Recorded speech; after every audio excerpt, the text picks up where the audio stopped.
working around the clock since landfall and really trying to make sure that anybody that can take power will have power in the fastest amount of time possible. We have our crews out now. We've already restored about a third of the problem. Son of a gun, we'll make those assessments through the state of Georgia as the day goes on, and we'll have something to say about that probably later today. Okay, so what is the hardest part about getting power restored? Is it getting the debris off the power poles, or is it simply just trying to drive there because there's debris in the way on the roads? Well, look, you've got to deal with the destruction first. So it's any downed trees, as we saw with Florence. It's flooding. Being able to access the area is number one. The other challenge that we've seen here is really telecom. Can we talk to each other? Southern Company has benefited by having our own telecom system called Southern Link. But if you rely on some of the public networks, because of the devastation, because of the damage, the communication ability has been really pretty spotty in the most severely impacted areas. Yeah, that's definitely one of the main issues here. So where are crews, where have they come in to help you guys to assist in getting the power back? You bet. So let me give you some industry numbers. I help lead the industry response to things like hurricanes. We've had 30,000 people staged prior to this storm hitting. They came from 24 states. They are now moving in as the storm moves through our area to help get them done. So look, we're on this thing, and I'm really pretty happy with the pace of restoration so far. Okay, we have to go, but real quick, any guesstimate of how long this will take to get everyone restored? What we have to do is do damage assessment first. There's been some transmission damage, the great big wires that go across the states for long periods of time. We'll probably have something to say about that perhaps later today. Okay, thank you so much, Sean, for checking in. Now we want to go to Jim Cantori, who's just in a different part of town. Jim, hey, here we go. We're kind of in the, we're on the kind of northeast side of town because we went on the east side of town, then came back in when we couldn't get over to Mexico Beach. And the damage is everywhere. You could not escape the damage in Panama City. Where exactly are you in relation to me if I'm on the kind of more the northeast side of the city? All right, so I'm on Beck Avenue, and if you're on the east side, I'm on the west side. Because we literally, you know, Steph, like you, we got to get on the air. We got to get here. And really the first damage that we came upon were here, all right? And I want to show it to you. So we're on the western side, again, of Panama City. This was a grocery store right here. You can see how the roof has been peeled back. You know, cinder block construction here. Probably strong EF1 or EF2 damage. This is what was a car repair company right here. This whole building has had its roof kind of peeled back, but there's still some of the structure standing. You know, when the roof fails, if the structure's not braced, it's going to go as well, all right? We've got a fitness facility down here that you can see the roof. It looks like the walls gave first, and then the whole top of the thing just sank on through. So, you know, there is stronger damage. You're looking at some of the pictures that my producer Steve Pederak showed. Let's go ahead and play those, Tracy. This is just down the street. All right, this is just down the street from me here to my south. And as you get down toward the marina, you can see, you know, certainly some sand, water, and even some boats that have been brought in. So even though we were on the west side of the storm, there was water rise. We had about a 3-foot storm surge here. All right, it wasn't maxed at 6 to 9, but we had about a 3-foot storm surge in Panama City as a result of this, and that had, you know, whether it be the wind, which is what we had on the western eye wall, or even a little bit of the storm surge, that could cause some problems as well. But nothing certainly like what has happened in Mexico Beach, where it was the surge and the wind as well. All right, let's find out what's going on with still Tropical Storm Michael as it makes its way up through South Carolina now. Mike Siddell has been reporting for us on that. Mike, take it away, buddy.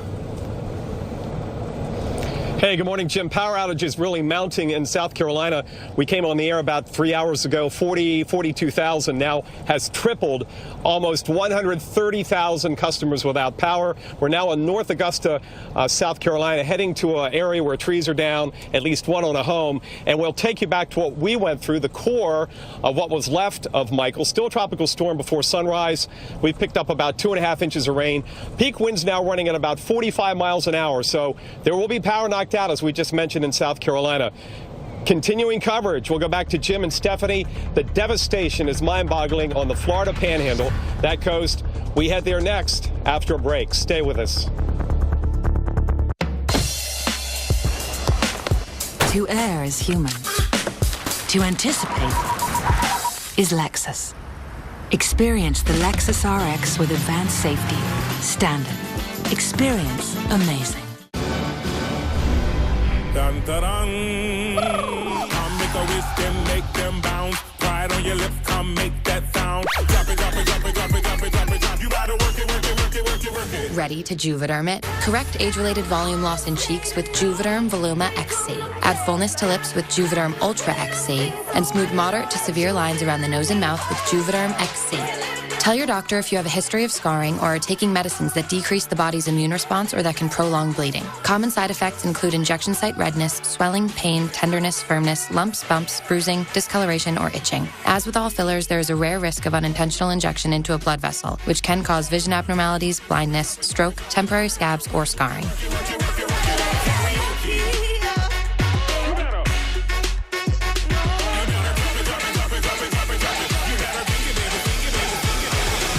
Juvederm it. Talk to your doctor about the Juvederm collection of fillers.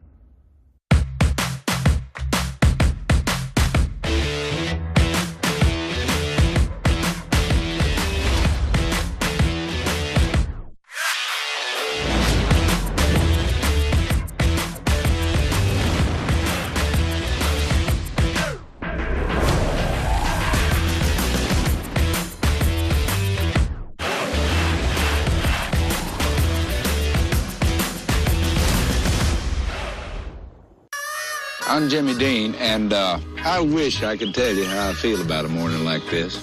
And that includes a good hearty breakfast. You need something to kind of warm the whole body up and get it going. It's a great way to kick off your day. Hey guys, today we're here to talk about trucks. I love trucks. What the heck is that? Well, what truck brand comes from the family of the most dependable, longest-lasting, full-size pickups on the road? I think it's a Chevy. Ford. Is it Ford? Nope, it's not Ford. I think it's Ram. Is it Ram? Not Ram. That's It's Chevy. That's right. From the family of the most dependable, longest-lasting, full-size pickups. It's Bear's 73rd anniversary sale with up to 73% off store-wide. Don't miss exclusive designer collections. This designer dining table for only $5.97. This bedroom set for only $14.97. How about free customization on leather too? And during Breast Cancer Awareness Month, get special Shop for the Cure savings when you donate. Celebrate and save Bear's 73rd anniversary now. When it comes to my Medicare plan, I'm number 6023. Until someone mentioned Devoted to me. Oh, hey there, Cindy. Maybe I can help you with what you need. We have a lot of great options I think you should see. Wow, all on one card? But what about the fees? Simple. No premiums, deductibles, and starting from $0 copays. Easy. Devoted Health. This is the Medicare I need. It's simple, personal, and affordable for me. Now, my name is Cindy, not 6023. Call Devoted Health at 1-800-251-0426 today.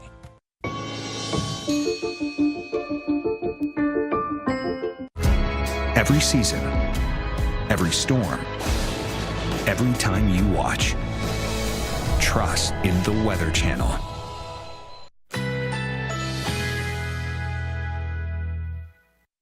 Currently in our area, 81 degrees under mostly cloudy skies.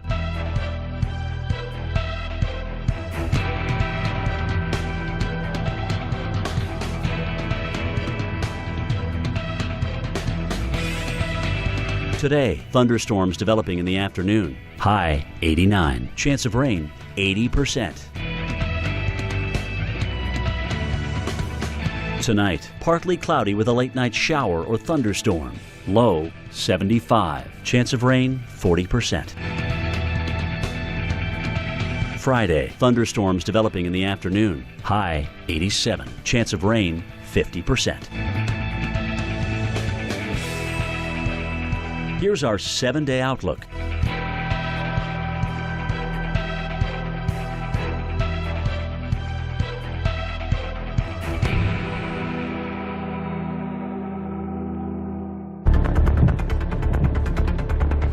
Wind rain the major threat here in Charleston, South Carolina, as Michael moves its way to the northeast. Tropical storm force gusts here all morning long. We're currently experiencing them right here along the Charleston Harbor. There you can clearly see the trees blowing, and unfortunately the power situation is becoming worse here. Now up to around 8,500 customers without power in the Charleston area. That's up about double from just a couple of hours ago. Keep in mind, saturated grounds here already from Florence throughout the Carolinas, so not taking a lot to bring down trees and power lines in some cases, and that's going to be the threat throughout the day. Even as the storm passes, we're still in for some pretty gusty winds here throughout the day in the city of Charleston and the surrounding areas.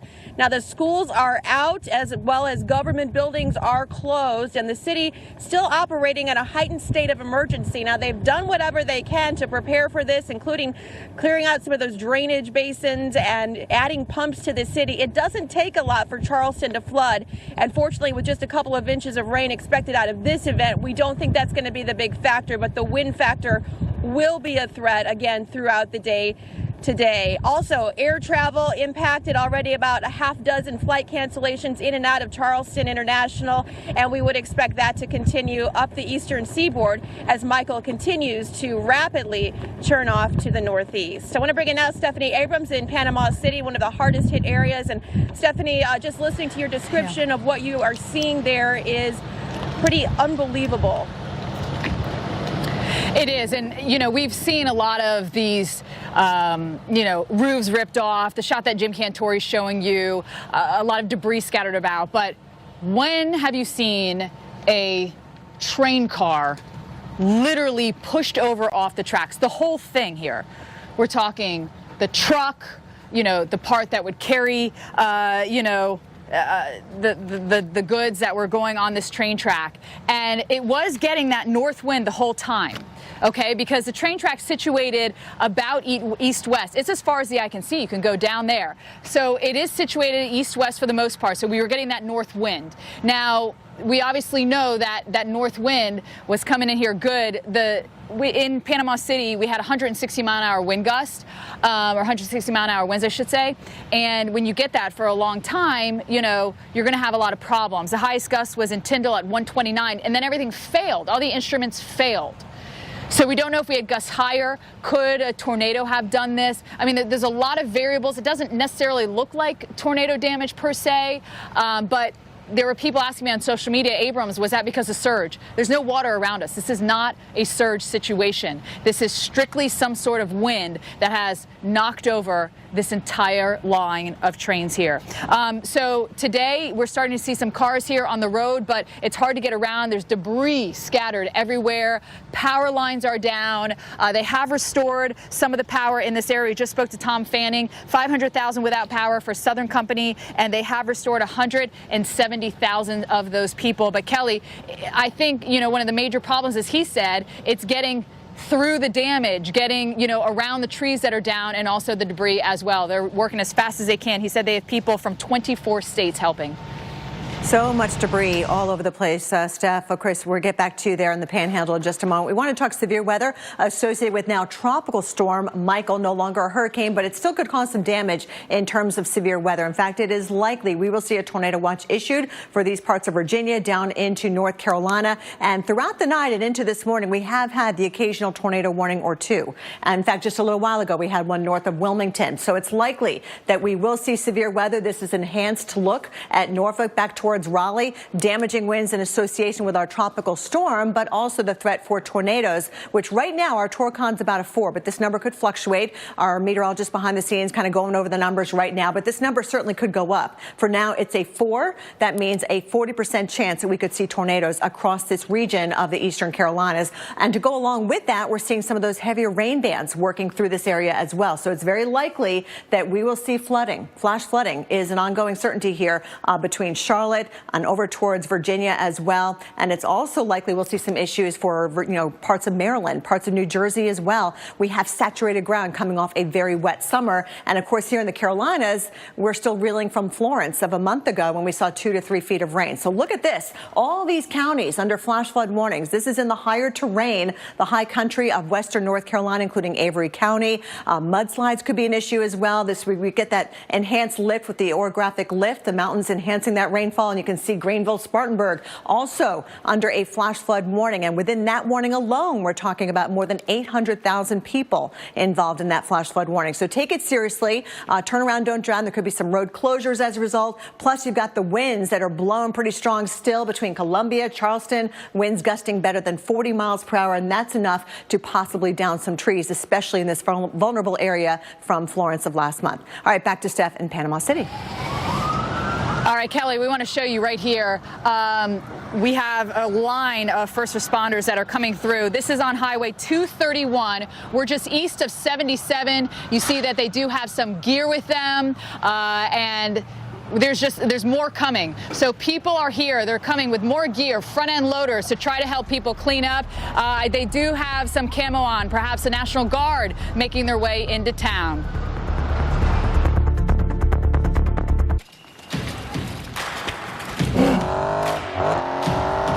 You never forget your first race, and you never back down from the next. You're the brotherhood of muscle. What if you had the confidence to browse less and brush more, and a helping hand that empowers you to take your project into your hands? At the Home Depot, you get our 100% satisfaction guarantee, so you can stop pinning and start painting with America's top-rated paint and the know-how to get more out of a color you love. Now, let's turn the idea you saved online into a room designed for sharing. Now get the best paint for any budget starting at $18.97. The Home Depot. More saving, more doing.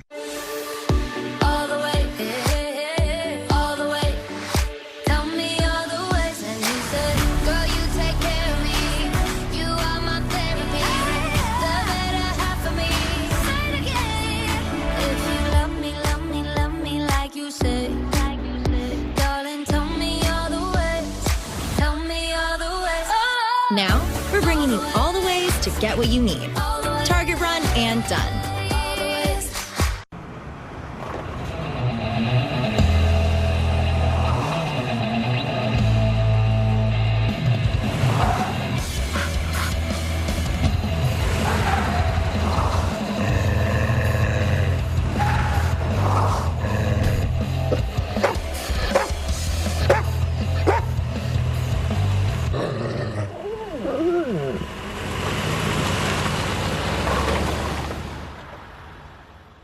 Oscar Mayer Deli Fresh ham has no added nitrates, or artificial preservatives. Now, Deli Fresh flavors for everyone, like those who like sweet, those who prefer heat, and those who just love meat. Oscar Mayer Deli Fresh, a fresh way to deli.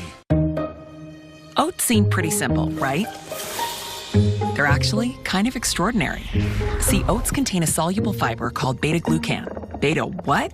Stay with me here. This is where it gets interesting. This fiber really doesn't like cholesterol, so it traps some of the bad cholesterol and shows it a thing or two, making Quaker Oats a delicious part of a heart-healthy diet. High five, fiber.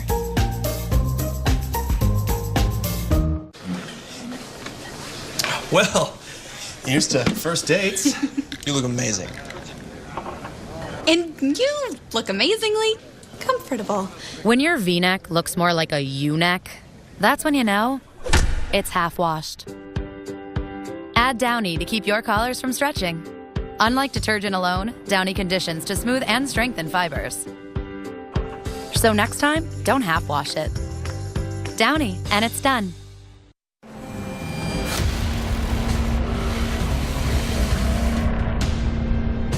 This is just complete devastation.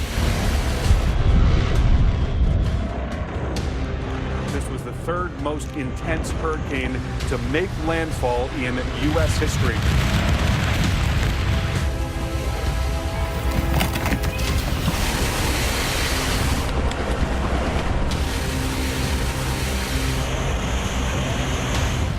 As because there's going to be a lot of good people hurt. It literally just looks like a war zone. Widespread damage is the norm here.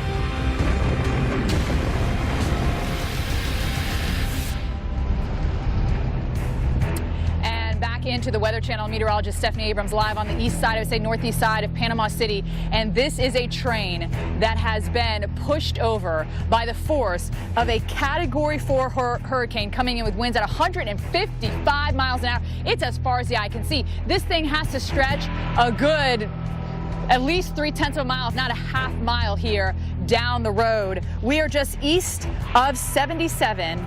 On Highway 231, I should say. That's where this rail car is located in Panama City. And I want to show it to you here down on the ground and exactly what it looks like. We're going to get to Jim Cantorian to show you the other devastation out in, neighborhoods, the roofs ripped off of homes and whatnot. But look, as far as the eye can see, we can walk and you see the train. You can't even see the top of these cars. And by the way, these are not, as we could tell inside of these, the trains that we could see, they did not have a load in them. But some of these have been ripped off their wheel set, the truck, they've been ripped off. So these freight cars, we can show you even another perspective to go down.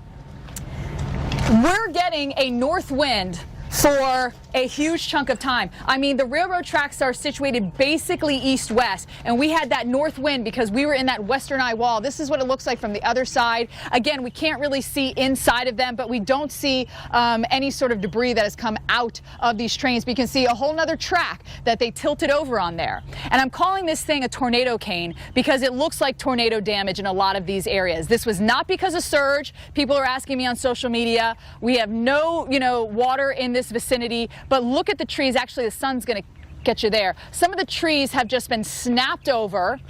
But by the way, we've been driving around since 3:30 this morning. We were trying to get to Mexico Beach. We even had a police escort, and we could not get there. That's how significant the damage has been here.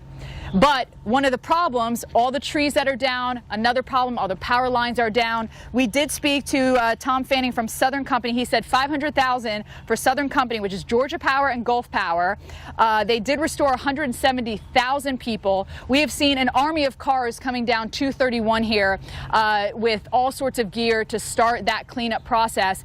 And some of that cleanup process has started, Jim. We drove around for a good 4 hours before we made it to this live location to try to get to that Port St. Doe, Mexico Beach area. And someone had been out on the roads cutting the trees. But where we really got stuck is that the power lines that are down, no one can touch those, right? So we weren't going to mess with that. And that's when we turned around and came back to Panama City. But it is just utter devastation here in the western eye wall, which, Jim, as you know, is considered the weaker of the two eye walls. And that's why Mexico Beach has catastrophic, devastation because of the wind and the surge component on top of that. Steph, I don't know where you are in relation to me. I don't know how far away you are, but we're looking at a Coast Guard chopper. Can you hear that or see that from your live shot location? Not at all, no. Not at all. Okay, so Stephanie is on the eastern side of town, and I'm on the western side of town. Essentially, we just dropped truck and got up as quick as we can to bring you AMHQ this morning. But our continuing coverage of Michael is far widespread. Steph and I again kind of trapped on the western eye wall side. Bettis, Warren. Others certainly on the eastern side of this thing dealing with the major component of storm surge as well as the stronger winds coming ashore with the forward motion of this. But like Stephanie, whether it be a grocery store, okay, right here, that was I didn't until the officer came up to me this morning. I had no idea what these buildings were.